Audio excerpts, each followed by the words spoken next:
Bonjour et bienvenue dans l'entretien de l'intelligence économique, l'émission consacrée aux acteurs de la mondialisation. La biodiversité se meurt. Il est donc temps de passer à l'offensive si on ne veut pas habiter une planète désertique. Eh bien, c'est le credo de l'EIA, l'Environmental Investigation Agency, une ONG qui fait du renseignement afin de protéger notre nature contre la criminalité et les abus environnementaux. Pour en parler, je reçois Rachel McKenna, membre de cette ONG. Bonjour Rachel. Bonjour. Alors vous vous considérez comme un service de renseignement ? Exactement, tout à fait. Alors nous sommes une ONG consacrée, comme vous avez dit, à la protection environnementale. Nous faisons de la recherche et nous menons des campagnes en faveur de la protection de l'environnement. Et vous existez depuis combien de temps ? On existe depuis 1984, à la suite d'une enquête sous couverture dans le domaine de la chasse aux baleines, aux îles Féroé. Et depuis cette année, en fait, 3 jeunes activistes ont commencé à mener de plus en plus de campagnes dans plusieurs domaines. Et alors, vous êtes une ONG anglo-saxonne plutôt anglaise ou plutôt américaine ? Plutôt anglaise. Ouais. C'est vrai qu'on a des bureaux à Washington aussi. On est basé à Londres et à Washington, mais on est plutôt anglo-saxonne, c'est vrai. Alors, ce qu'on a envie de savoir tout de suite, c'est comment vous travaillez. Vous avez utilisé le mot enquête sous couverture. C'est ça. Alors, nous avons deux méthodes de travail. On mélange des techniques de recherche assez innovantes, comme les enquêtes sous couverture, et on mélange ça à des recherches assez traditionnelles. Donc, les enquêtes sous couverture peuvent durer de quelques semaines à quelques années. Et on va envoyer des enquêteurs sur le terrain, dans les pays clés, là où les campagnes sont menées. Et ces enquêteurs vont rentrer en direct contact avec les criminels que nous avons identifiés auparavant pour collecter le plus d'informations possible et les preuves sur les crimes qui se passent dans ce domaine-là. Mais ils se font passer pour qui ? Ils peuvent se faire passer pour des acheteurs, mais ils ne vont jamais acheter. Ou des amis, tout simplement. Et ils sont d'origine asiatique, des fois pour pouvoir rentrer en contact avec les acheteurs asiatiques, par exemple, ou d'autres nationalités encore. Mais alors, ils ont quel profil pour être un enquêteur comme ça ? Alors, pour des raisons de sécurité, bien sûr, je ne peux pas trop en parler non plus, mais ils sont quand même, ils ont un background dans l'investigation. Donc c'est des anciens des services de renseignement. Oui, ça peut être comme ça aussi. Et c'est tout simplement des individus qui sont passionnés par l'environnement et pour la protection de l'environnement. Ce que je veux dire, c'est que vous n'envoyez pas n'importe qui sous couverture faire de telles enquêtes. Non, nous mettons en place toutes les précautions possibles pour assurer leur sécurité. Et pouvoir aussi pour récolter le plus d'informations sur le sujet aussi. Alors, quel type d'infos vous allez rechercher à la fois sous couverture, mais également à travers les sources ouvertes, Internet, presse, etc. Alors, dans mon cas, je travaille sur la campagne pour la protection des éléphants. Donc, EIA, il faut savoir qu'ils ont plusieurs campagnes dans la protection de la biodiversité, du climat, des océans et des forêts. Donc, moi, je travaille pour la campagne pour la protection des éléphants. Et dans cette campagne-là, on va chercher plutôt les informations sur le trafic d'ivoire. Donc, on ne se focalise pas tout à fait sur le braconnage des éléphants et non plus sur la consommation de l'ivoire dans les pays asiatiques. On va regarder plutôt le milieu de la chaîne de l'approvisionnement. Et alors, quel type d'acteurs vous visez en particulier ? Vous avez parlé de criminels. D'accord. Alors, le commerce d'ivoire illégal est facilité par le crime organisé, par des groupes mafieux. Auparavant, c'était plutôt une question de crime opportuniste. Et maintenant, on voit des groupes de plus en plus encadrés, de plus en plus professionnels qui s'introduisent dans la chaîne illégale de l'ivoire. Et on va essayer de focaliser justement sur les joueurs chinois, vietnamiens et plutôt asiatiques qui alimentent le marché de leur côté, du côté asiatique. Alors évidemment, quand on pense à ce type de commerce illégal, on pense à la Chine. Mais vous dites-vous que le Vietnam est aussi une place importante de ce commerce ? Oui, tout à fait. Pourquoi ? Donc la Chine a fermé son marché domestique d'ivoire en 2018. Et depuis, on a vu, ça a été expliqué tout récemment, en fait, que le Vietnam est devenu maintenant la destination la plus importante pour l'ivoire illégal.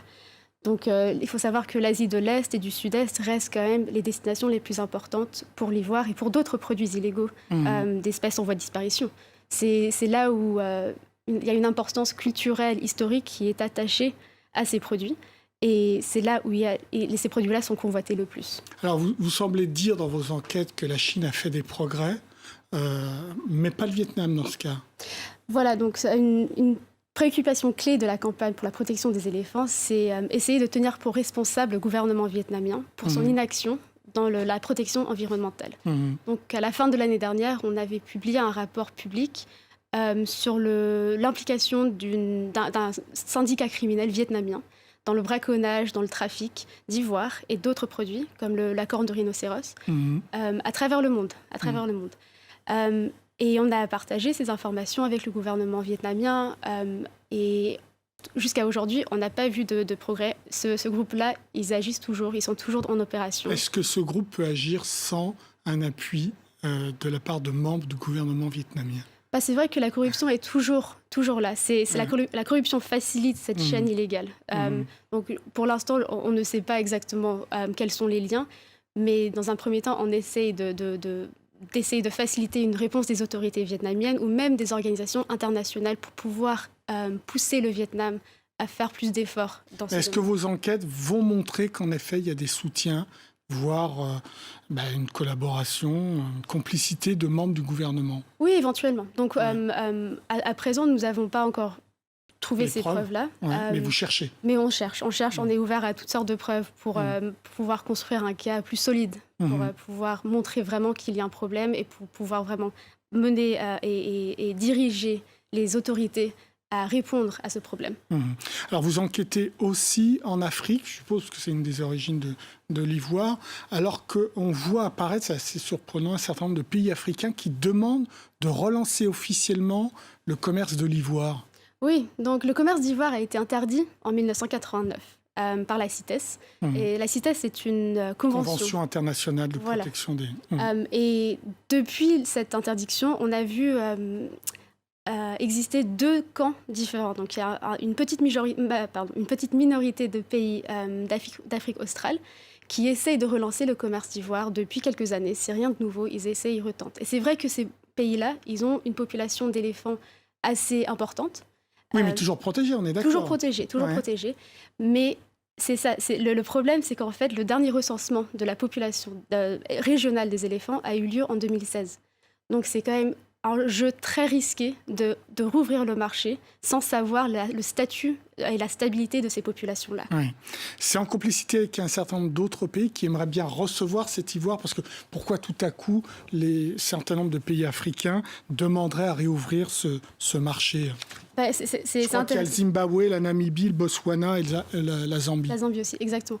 Donc la CITES, en fait, ces pays-là, ils cherchent à relancer, ils cherchent l'autorisation de la CITES pour recommencer le commerce.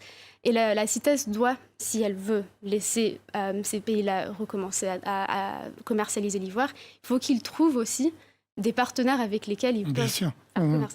Et c'est ça le problème, parce qu'on voit de plus en plus au niveau international qu'il n'y a vraiment pas d'appétit d'acheter de l'ivoire. Donc c'est pour ça que nous essayons de plus en plus à convaincre ces pays-là de retirer ces propositions. Et donc vos enquêtes en Afrique, c'est plutôt des enquêtes qui visent les milieux gouvernementaux, je suppose. Oui, c'est ça. Donc on a des partenaires gouvernementaux, d'autres ONG, des organisations internationales aussi. Et on va essayer avec ces partenaires de travailler tous ensemble afin de convaincre et de prouver en fait que l'interdiction a eu des effets vraiment positifs pour la survie des éléphants et que c'est vraiment trop tôt et c'est vraiment pas un jeu, la survie de l'écosystème en fait. Alors Rachel, vous êtes d'origine britannique, vous parlez très bien le français. Dans le monde francophone, on est étonné de l'existence de ce type d'ONG. Est-ce que vous travaillez avec des Français qui assument aussi enquêter, faire du renseignement dans l'environnement ? Alors, on a des partenaires à travers le monde, mais plutôt dans les pays où nous travaillons, où le crime existe. Donc, en France, en ce moment, on n'a pas tant de partenaires que ça. On travaille, c'est vrai, on partage les informations avec des organisations internationales qui ont une présence en France, par exemple le WWF et d'autres encore. Mais c'est vrai, pour l'instant, on n'a pas encore formé ces partenariats par manque de capacité, en fait. Et puis, c'est pas dans la mentalité française d'assumer qu'on ait une ONG qui fait du renseignement, tout simplement. C'est quelque chose d'assez innovant. Et c'est vrai que le EIA, Environmental Investigation Agency, a été une des premières ONG au niveau mondial à utiliser les enquêtes sous couverture, à utiliser le renseignement pour mobiliser une réponse contre ce genre de crime. Question, vous êtes financé comment ? Alors, on est une organisation non gouvernementale, caritative, donc on dépend entièrement de dons. Et selon les campagnes, on peut recevoir des dons gouvernementaux ou des dons d'autres fondations caritatives ou même des particuliers. Et sans ce support-là, on serait vraiment beaucoup moins effectif que... On parle de budget en millions de dollars en ce qui vous concerne. Des millions ou plutôt des milliers. Ah oui. Merci beaucoup Rachel McKenna pour vos réponses. L'entretien de l'intelligence économique, eh bien, c'est terminé. Mais évidemment, comme d'habitude, vous pouvez retrouver cette émission sur france24.com. Au revoir.